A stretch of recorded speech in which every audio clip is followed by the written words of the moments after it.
클리닉스의 일루전, 임상가의 착각. 나는 여러 이유로 2008년 미국 정신의학회의 연례회의에 참석했다. 내가 가장 듣고 싶은 내용은 일리노이 의과대학의 심리학자인 마틴 페로의 발제였다. 1975년부터 1983년까지 그는 NIMH 심가 후원하는 장기 연구 중에서 2곳, 시카고 소재 병원에서 조현병 환자 64명을 참여시켰다. 한 곳은 사립병원이었고 한 곳은 공공병원이었다. 환자의 경제적 상태의 다양성을 보장하기 위한 접근법이었다. 이후에 그는 주기적으로 그들이 얼마나 잘 지내는지 평가해왔다. 증상은 보이는지, 회복중인지, 치유 상태인지, 항정신병 약물은 복용 중인지를 질문했다. 그의 연구 결과 는 미국 전병 환자들이 잘 지내는지 최신 시각을 제공하며 우리가 지금까지 해온 과학문헌 조사의 적절한 클라이맥스가 될 것이다. 일반 통념의 신뢰를 얻으려면 항정신병 약물을 복용하는 사람들이 더 나은 결과를 보였어야 했다. 우리가 방금 전까지 검토한 논문들이 신뢰를 얻으려면 그 반대의 결과가 나와야 한다. 이것이 헤로의 데이터다. 그는 환자들의 15년 결과 보고서를 신경정신질환학회지에 발표하고 저널 오브 너버스 앤 멘탈 디지즈에 발표하고 2008년 APA 연례회의 발표에서 내용을 더욱 보완한다. 2년의 관찰 후에 항정신병 약물을 복용하지 않은 집단은 약물 복용 집단보다 전반평가 척도에서 조금 더 나았다. 그 후에 30개월에 걸쳐서 두 집단의 운명은 극적으로 갈린다. 양중단군의 유의미한 향상을 보인다. 4.5년 후에는 39%가 회복 상태였고 60% 이상이 일을 한다. 반면에 약 유지군의 결과는 30개월 후에 악화한다. 집단 전체로 볼 때 그들의 기능 전반은 다소 감소하고 4.5년 시점에서 6%만이 회복 중이고 일하는 사람은 거의 안 보였다. 장기 회복률, 약 중단군, 약 유지군 회복률이 약 중단군은 이렇게 높게 데이터가 올라가고 약을 유지하는 사람들은 15년 경과 후에 뚜렷한 차이는 이후 10년에 더 두드러진다. 15년 동안의 추적 관찰 결과 약 중단군은 40%는 회복 상태로 절반 이상이 일을 하였으며 28%만이 정신병적인 증상을 앓았다. 그에 관해서 항정신병 약물의 복용군은 5%만이 회복 상태로 64%가 정신병적인 상태였다. 헤로는 APA 청중들에게 다음과 같이 말한다. 결론적으로 오랜 기간 동안에 비교할 때 항정신병 약물을 복용하지 않는 조현병 환자들이 항정신병 약물을 복용하는 환자들에 비해서 전반적으로 더 나은 유의미한 기능을 보인다. 실제로 약 중단군에서 회복만이 더 많았던 것은 아니다. 힘든 결과를 보이는 사람들도 적었다. 전체 스펙트럼 결과 변화가 나타난다. 항정신병 약물을 중단한 25명 중에서 10명이 회복되고 11명은 그저 그런 결과였다. 전체의 10%, 16%인 4명만이 지속적으로 나쁜 결과를 보였다. 반면에 약을 지속하는 39명 중에서 2명만이 회복되고 18명은 그저 그런 결과를 보였으며 전체의 49%인 19명이 지속적인 또 나쁜 결과를 보인다. 약물 치료를 받은 환자들은 치료받지 않은 환자들에 비해 회복률이 8분의 1이었고 장기간 힘들게 지내는 비율은 3배였다. 힘들게 장기간. 이는 NIMH 연구비 지원으로 진행된 연구에서 밝혀진 결과로 관련 분야 연구 중에서의 최신의 것이다. 이는 또한 약 복용을 하지 않는 환자들이 집단적으로 더 나은 결과를 얻는데 얼마나 오래 걸리는지에 대한 통찰을 제공한다. 비록 결과의 차이는 2년 후부터 나타나기 시작했지만 4.5년이 지나고 나서야 비약물군이 전반적으로 훨씬 나아짐이 명백해졌다. 게다가 헤로는 환자들에 대한 정밀 추적을 통해 정신과 의사들이 왜 사실에 눈먼 채로 남게 되는지를 발견했다. 그는 치료 중단군이 치료 시스템을 떠났다고 말한다. 그들은 주간 프로그램 참석을 중단했고 상담사 만나기를 중단했다. 사람들에게 자신의 전병 진단 사실을 말하기를 중단했고 사회 속으로 들어가 버려 치료권에서는 사라진 듯이 보이는 것이다. 해로 연구에서 참여한 몇몇 약물을 중단한 사람들은 대학 교수, 변호사 등 높은 수준의 직업을 얻었고 몇몇 중간 수준의 직업을 가졌다고 해로우는 설명한다. 우리 임상 의사들은 우리를 떠났다가 재발로 다시 돌아온 사람들은 보지만 재발하지 않아서 안 돌아오는 사람들은 보지 못한다. 그들은 의사에게 다시 올 필요를 안 느낀 것이다. 추적해본 결과 그들은 상당히 행복하게 산다. 그 후에 나는 헤로 박사에게 왜 약을 중단한 환자들이 더 잘 지내는지 생각하는지 물었다. 그는 그것을 항정신비 약물을 끊은 탓으로 돌리지 않고 오히려 이 집단이 더 강한 내적 자기 감각을 소유했기 때문이라고 말한다. 그리고 일단 그들이 여기에 대해서 안정감을 갖자. 이 더 나아진 마음 컨디션은 그들에게 약을 끊을 자신감을 주었다. 약을 끊은 사람이 잘 지냈다는 것이 아니라 더 잘 지내기가 가능했던 사람이 약을 끊은 것이다. 약이 장기 결과를 악화시킨다는 다른 해석을 그의 연구 결과가 뒷받침하는지 묻는 나의 계속되는 질문에 그는 다소 퉁명스럽게 대답한다. 그것도 가능하지만 나는 그 결과를 옹호하지 않는다. 사람들은 부작용의 존재를 인식하기도 한다. 질문을 피하려는 것이 아니다. 나는 약 처방에 대한 리베이트를 받지 않는 이 분야에 외단되는 사람 중에 한 명이다. 나는 마지막 질문을 했다. 최소한 전염병 진단을 받은 사람들의 치료를 우리 사회가 잘 돕기 위해서라도 그의 발견이 치료 패러다임에 적용되어야 하지 않을까? 그것에 의문의 여지가 없다. 우리 데이터는 모든 전병 환자가 항정신병 약물을 평생 복용할 필요가 없다는 사실을 압도적으로 증명한다.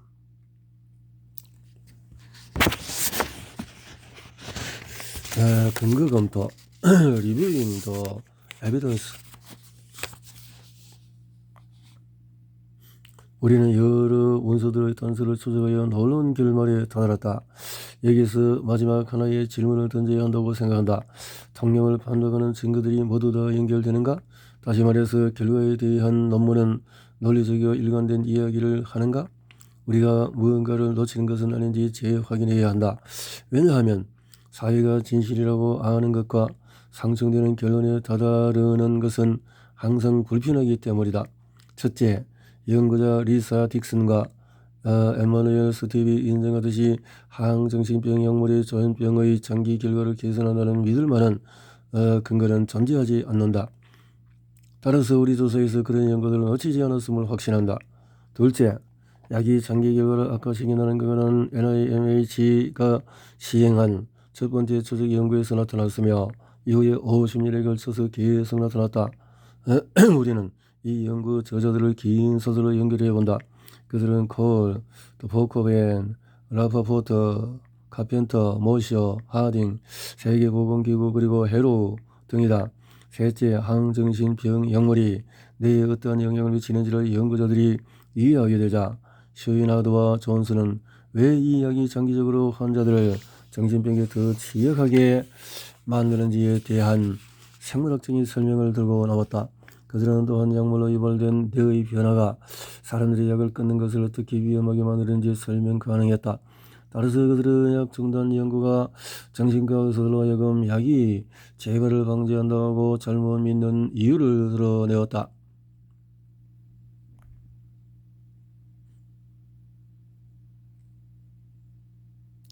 넷째, 약을 복용하지 않는 환자의 장기간 회복률이 더 높다는 근거는 여러 다양한 유형의 연구 조사에서 나타난다. 이는 라파포터, 카펜터, 모셔 등이 수행한 무작위 연구와 세계보건기구의 연구, 그리고 하딩과 헤로우가 수행한 관찰 연구 등에서 드러난다. 다섯째, 우리는 지연 발생 운동 이상증 연구에서 약으로 인해서 전반적인 뇌 기능 장애가 장기간에 걸쳐서 높은 비율로 발생함을 확인한다. 여섯째, MRI와 같은 뇌 구조를 연구하는 새로운 도구가 등장하자 연구자들은 항정신병 약물이 뇌의 형태학적인 변화를 일으키고 이러한 변화는 양성 증상과 음성 증상의 악화뿐만 아니라 인지 저하와도 연관됨을 발견했다. 끝으로 이 연구들을 수행한 정신의학 연구자들은 대부분 연구 결과와는 반대로 약이 도움됨을 발견하기를 희망하고 기대했다.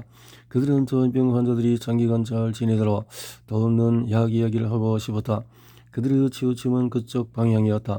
우리는 이 책의 퍼즐을 풀기 위해서 애쓰는 중이다. 우선 왜 지난 50년 동안 정신질환 장애인 수가 급증했는가이다. 나는 우리가 첫 번째 퍼즐 조각을 손에 넣었다고 생각한다. 우리는 클로르 프로마진이 도입되기 전 10년 동안의 초발 조현병 환자의 65%가 12개월 이내에 퇴원할 것이고 이들 중에서 대다수는 또 4에서 5년 추적 관찰 기간 동안에 재입원하지 않음을 확인했다. 이 결과는 보코벤 등의 연구에서도 목격한 것이다. 1947년에 진보적인 형태의 심리사회적인 진료를 받은 정신증 환자의 76%는 5년 뒤에도 지역사회에서 성공적으로 생활했다. 그러나 해로의 연구에서 살핀 바에 의하면 약물 치료를 지속한 조현병 환자의 5%만이 회복되었다. 현대로 올수록 오히려 회복률은 극적으로 감소한다. 약을 복용하지 않은 환자와 치료 작업이 어땠는지 아직도 기억하는 나이 든 정신과 의사들 정도가 약 복용 여부에 따른 치료 경과 차이를 증언할 가능할 것이다. 메릴랜드 정신과 의사 앤 실버는 인터뷰에서 다음과 같이 말한다. 정신과 약이 나오기 전 시대에 내가 치료한 조현병 환자들은 지금 시대의 환자들보다 더 활동을 잘했다. 그들은 직업을 선택해서 계속 일하고 결혼도 했다. 병원 청소년 병동에서 가장 심한 정신질환을 앓던 한 환자도 3명의 자녀를 키우며 간호사로 일한다. 하지만 최근의 정신과 약 시대에는 아무리 직업이 다양해도 직업을 갖지 않고 결혼하거나 지속적인 관계를 유지하지 않는다. 우리는 이러한 약물 유발 만성화 상태가 정신 장애인 증가에 어떻게 기여했는지 안다. 1955년에는 26만 7천 명이 주 및 카운티 정신병원에서 조현병을 앓았고 미국인 617명 중에서 1명이 조현병을 앓았다. 오늘날 조현병으로 인해서 생활보조금이나 사회보장장애연금을 받는 사람들은 약 240만 명이로 추산이 되며 이는 미국인 125명당 1명의 장애율이다.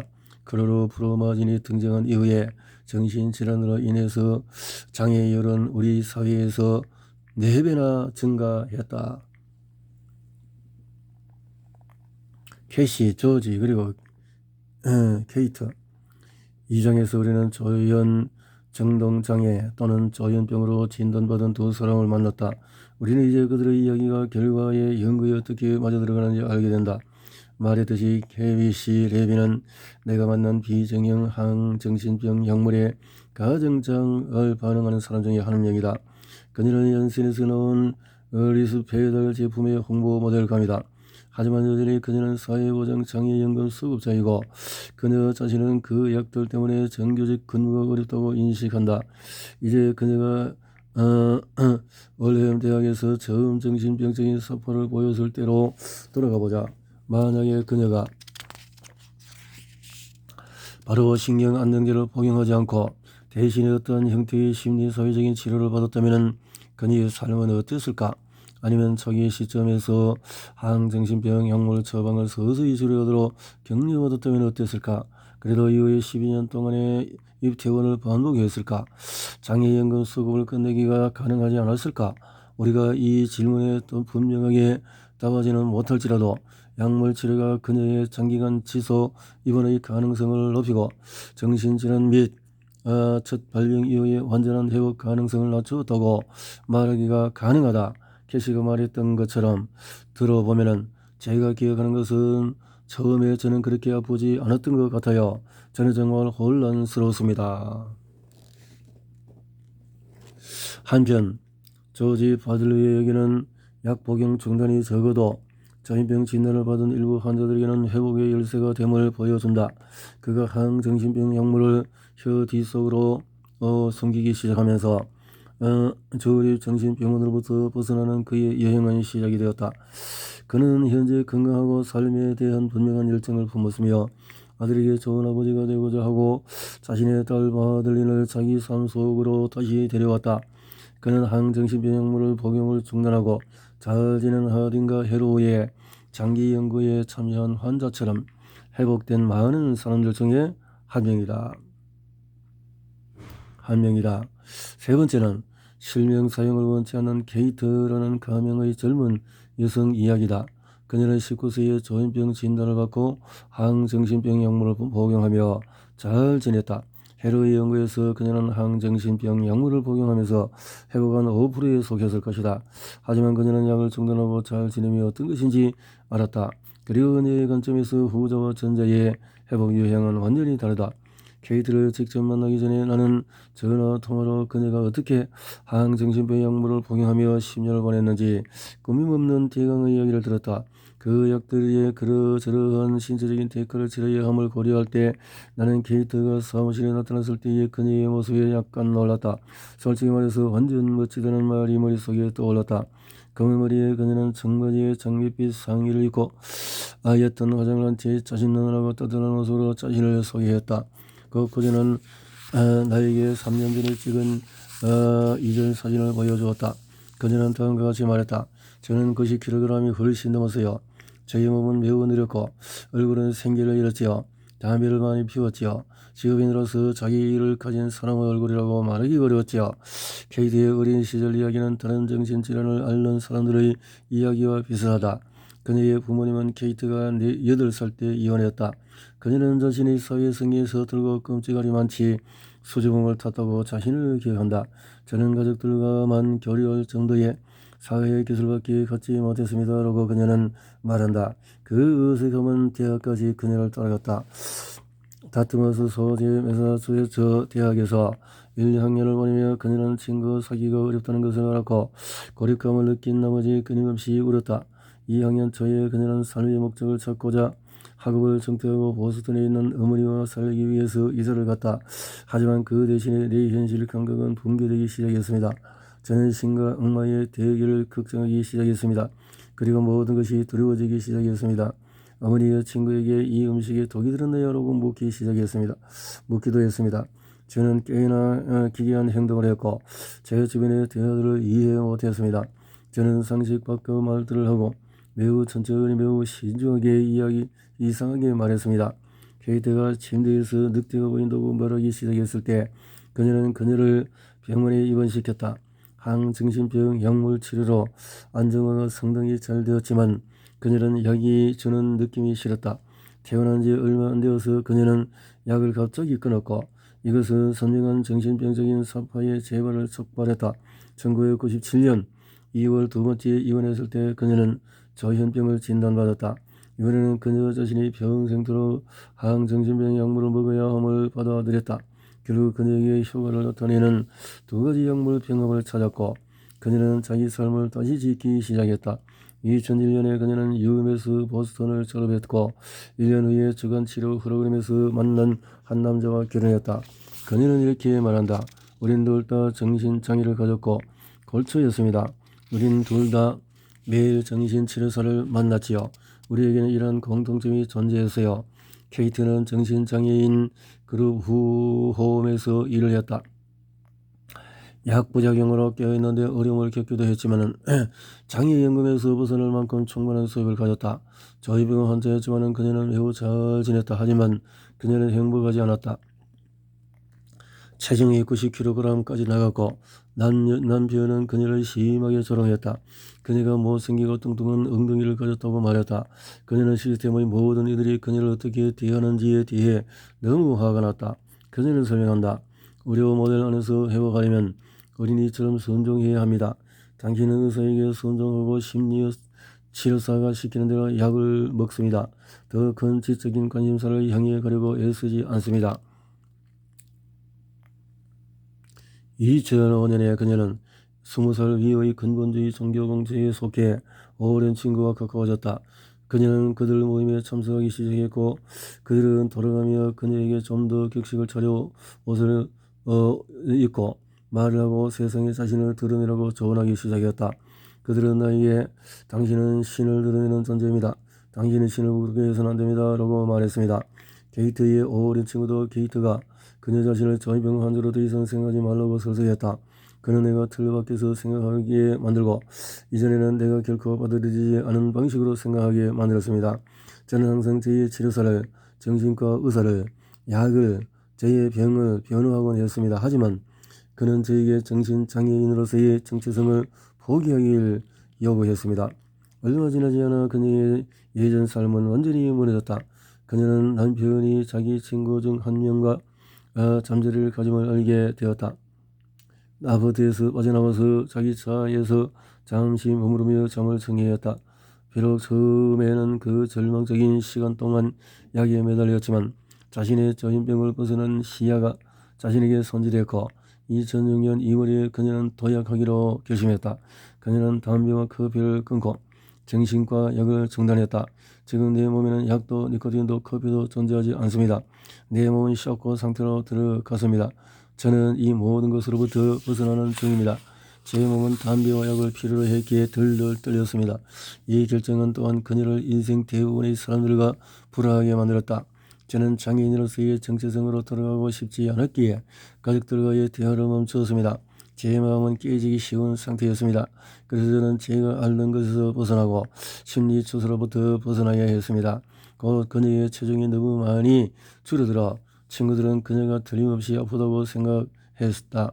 그녀는 정신을 차리려 애쓰면서 다른 사람들에게 매우 격식을 차린 태도로 말하였고 자기가 속한 종교단체의 청구에 매달렸다. 이런 행동은 그녀의 어머니로 하여금 정신질환의 재발을 확신케 했다. 너 말하는 게 이상해? 라고 어머니가 말했고 케이트도 자신도 마음속으로는 다시 정신병적인 상태로 되는 것이 두려웠다. 하지만 저는 희망과 믿음을 품었습니다. 그래서 너 자신에게 나는 이 끔찍한 협곡을 걸어질러서 절탁이 될 것이고 내가 반대편에 도착하면 내가 바로 서는 산마루를 만날 것이다 라고 말했습니다. 줄에서 떨어지면 다시 병원에 입원해야 하므로 줄이 나를 어디로 데려가든지 앞으로 나가는 데 집중해야 했습니다. 케이트가 어머니를 만나서 저녁을 먹기로 했을 때에는 그녀가 곧 졸업할 것 같은 위험한 순간이었다. 그녀의 어머니가 말했다.